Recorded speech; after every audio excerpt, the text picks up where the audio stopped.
In this video, I'd like to walk through all the various project windows that you're going to need to take advantage of while you're creating robots. So I'm going to open a project by double-clicking the main.xaml file. And the first thing I'll do is draw your attention to this top menu. This is actually a ribbon, and if you use this down arrow on the top right, or simply double-click any of these items, you expand that ribbon. It's always kind of weird because if you click on the Start tab here in the top left, it takes you out of the application and back to open files. So I do that by accident sometimes, and to get back to the application, simply click on this arrow here at the top left. So the tab you'll spend the most time on is this Design tab. And all of these options up here give you the ability to create new activities down here in the main designer pane. And as you'll see in future videos, you also have the ability to interact with variables and even launch this UI Explorer, which is an object spy that allows you to capture elements from your automation targets. So the next tab is the Execute tab, and this allows you to either play the robot using F5 or this button, or alternatively, you can run your robot in debug mode, and when you're doing that, there are several options here that allow you to control the way debugging works. And we'll get into all of this stuff in future videos in the debugging section. But just be aware that you can use F5 to run or F7 to debug your robots. Finally, the Setup tab. I would avoid clicking Reset Settings, because if you have various settings that you've created, when you click on this, I'm pretty sure it resets everything without warning, so try to avoid that button. Setup Extensions allows you to be able to install the UiPath agent in these various runtime targets, and in the installation section, I think I talk about setting those up. The Publish button allows you to push your robot into the Orchestrator web app so people can use it. I'm going to double click on one of these items to close up that ribbon for now to give us more real estate. And I'm going to draw your attention to this universal search box here. This is amazing because in the future, when you get lots of activities here inside your robot, you're going to have to be able to rapidly drill down into nested activities and find things. For example, you can see in this particular append line activity, I've used a string called wasEmpty.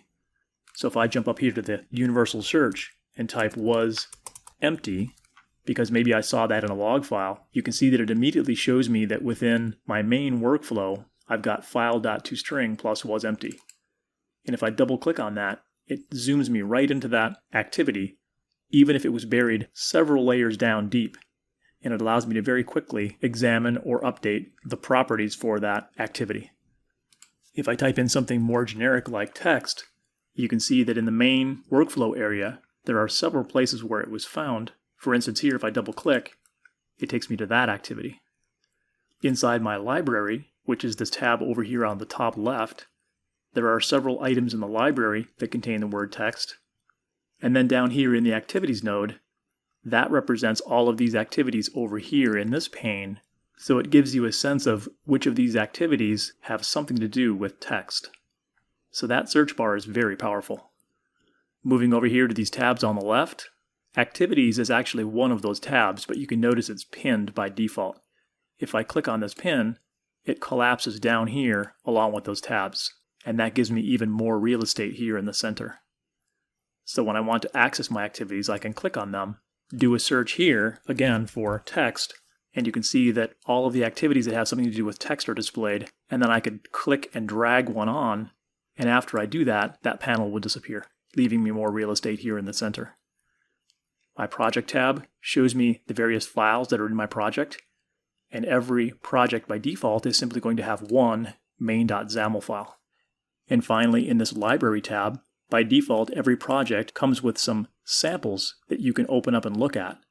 And there's also a snippets node that allows you to stash away certain things that you might commonly use, like delays of various lengths, or different kinds of loops. They're already preset and ready to use, so you simply click and drag them into your work area to get started quickly. And of course, you can pin any one of these things open like we demonstrated before by simply clicking on this pin, and that's going to cause it to stay there permanently.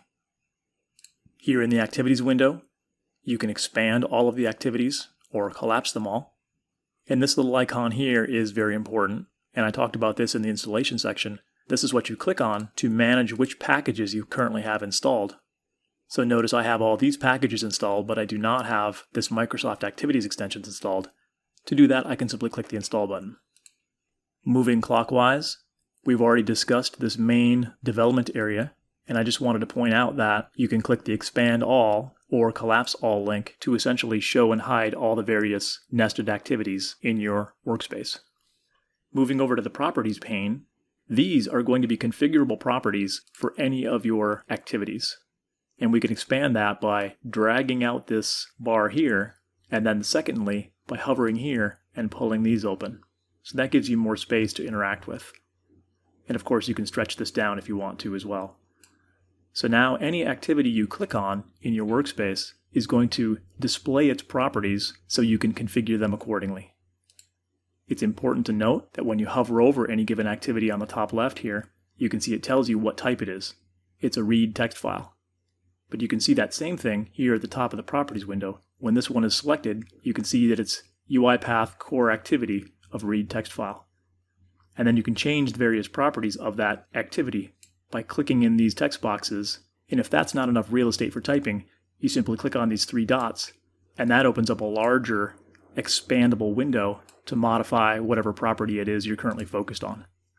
So you can see those properties change with any activity I click on. Now moving down here to the outline window, this is a brilliant way to be able to quickly navigate through your project.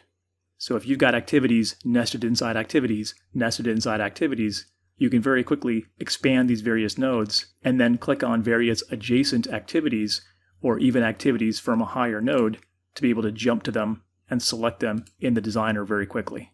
So this is a really handy tool when you've got a complex robot with many different levels of nested activities.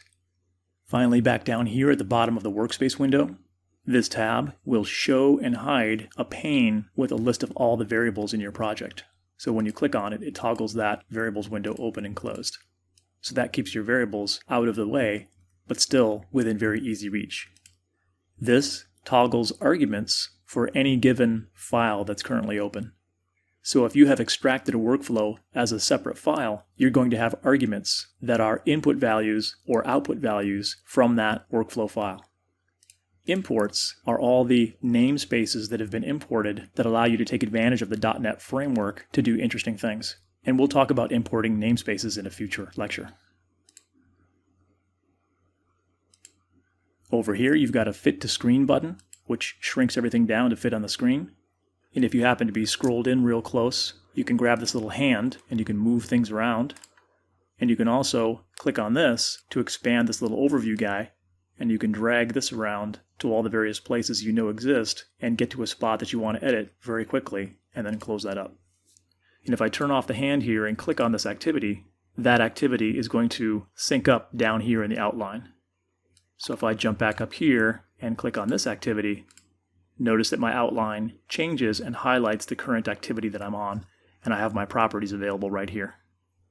Last but not least, this Output tab down here at the bottom is something you can also pin open if you want to, but this is a place where you can view the items that you're logging, and they can be log items of type error, type warning, information, or trace. You can clear this window by clicking here. You can show or hide the timestamps, and by clicking on any of these things, you can toggle the ones that you're viewing or not viewing. And we'll get to that in a future lecture when I talk about log message. But this is a great window to have open as your robot is running in debug mode because you can watch the various steps go by, and you can even expand the window to be able to read more items. Click that link again to hide it. So that was a quick tour of all the most important windows you're going to use on a daily basis in UiPath.